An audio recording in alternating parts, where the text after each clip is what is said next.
안녕하세요. 서민 오키나입니다. 오늘은 경매에 관심 있는 분들을 위해 저도 아직 경매 초보이지만 제가 알고 있는 선에서 경매란 무엇이고 어떤 절차로 진행되는지 설명드리도록 하겠습니다.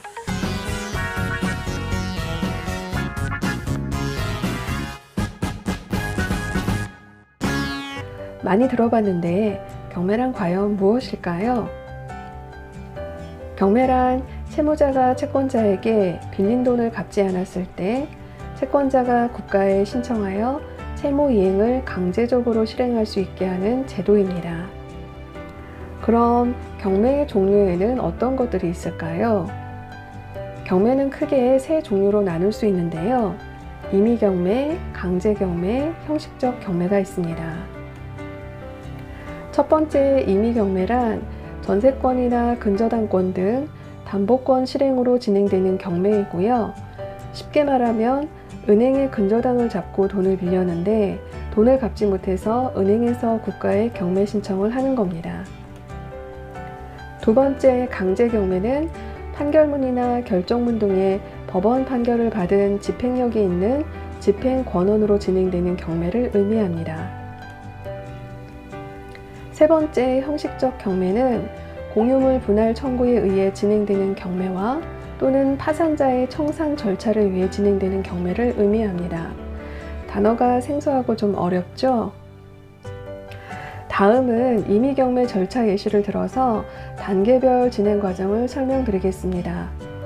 채무자가 채권자에게 돈을 갚지 않고 채무 불이행을 하는 상황이 발생됩니다. 채무 불이행이 지속되면 채권자는 법원에 경매 신청을 하게 됩니다.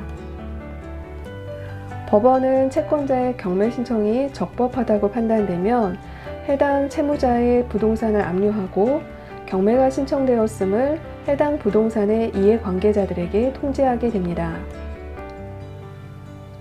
해당 부동산에 채권이 있는 이해관계인들은 채권을 받기 위해 법원의 배당 종기일 전까지 반드시 배당 요구 신청을 해야 합니다. 법원은 감정평가사에게 해당 부동산의 감정평가를 의뢰하고 집행관에게 점유자 및 임대차 관계 등 부동산 현황 조사를 의뢰하게 됩니다. 해당 물건에 대한 위 서류는 경매 입찰자가 꼭 확인해야 하는 중요한 서류인데요. 대법원 경매정보 사이트에서 경매 입찰일 2주 전부터 조회가 가능합니다. 해당 물건의 경매에 입찰하고자 할 경우에는 물건에 대한 권리 분석 및 시세 조사와 정확한 현장 조사를 거쳐서 입찰 여부를 결정해야 합니다. 경매는 주말을 제외하고 매일 전국 법원에서 진행이 되는데요.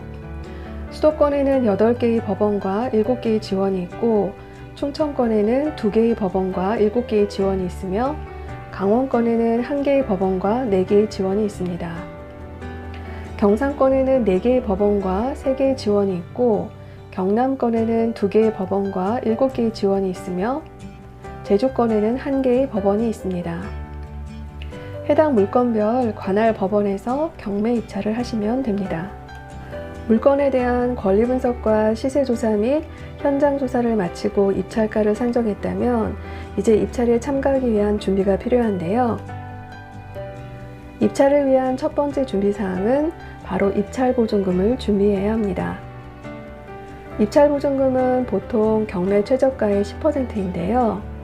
재매각 시에는 보증금이 20에서 30%가 되는 경우가 있으니 주의하셔야 합니다. 입찰보증금은 현금이 아닌 수표 한 장으로 준비하는 게 좋습니다. 입찰을 위한 두 번째 준비는 입찰표를 미리 작성해 놓는 것입니다. 입찰 당일 긴장하여 금액을 잘못 쓰거나 현장 분위기에 휩쓸려 자칫 금액을 높게 써서 고가 낙찰이 되는 것을 방지하기 위해서라도 전날 미리 입찰표를 작성해 놓는 게 좋습니다. 입찰 전 준비사항 마지막 세 번째는 입찰을 위한 준비물을 최종 점검하는 건데요. 본인이 입찰할 경우와 대리인이 입찰할 경우가 다릅니다. 본인이 직접 입찰한다면 입찰 보증금과 도장, 신분증만 준비하면 됩니다. 본인 대신 대리인이 입찰한다면 입찰자 본인의 인감증명서와 인감도장, 그리고 대리인의 신분증, 대리인 도장, 그리고 위임장을 준비해야 합니다. 입찰표 작성 방법은 화면에 빨간색으로 표기한 대로 기입하면 되는데요. 본인이 직접 입찰할 경우는 입찰 기일과 사건 번호를 기입하고, 물건 번호가 있는 경우는 물건 번호도 반드시 기입해야 합니다. 본인 정보를 기입한 후에는요, 입찰 가격과 보증금에 기입을 하고요. 보증금 제공 방법도 현금 자기압수표라고 하는 부분을 반드시 체크해야 합니다. 특히 입찰 가격과 보증 금액을 정확히 기입했는지 확인하고 또 확인해야 하는데요. 실수로 입찰 가격란에 0을 하나 더 써서 1억이 아닌 10억으로 입찰하게 되면 잔급을 미납할 수밖에 없고 결국 보증금을 날리게 됩니다. 주의를 하셔야 하고요.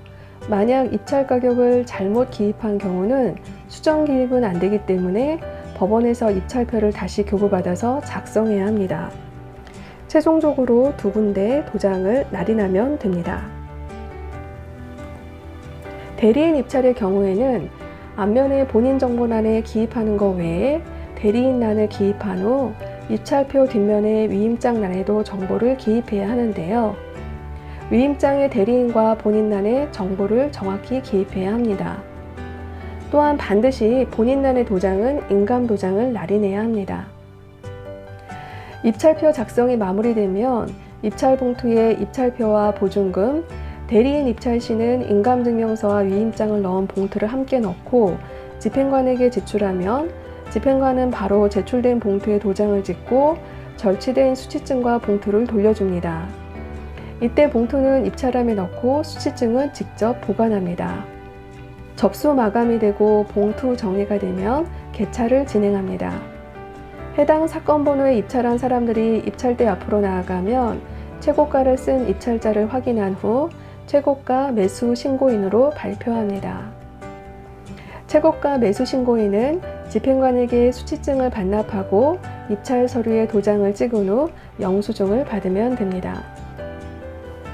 오늘은 여기까지 말씀드리겠습니다. 저도 아직 경매를 배우기 시작한 지 얼마 안 돼서 앞으로 더 많은 경험을 해야 합니다. 경매의 달인이 되는 그날을 꿈꾸며 현재 오늘 하루하루 최선을 다하도록 하겠습니다. 지금까지 서민워킹맘이었습니다. 감사합니다.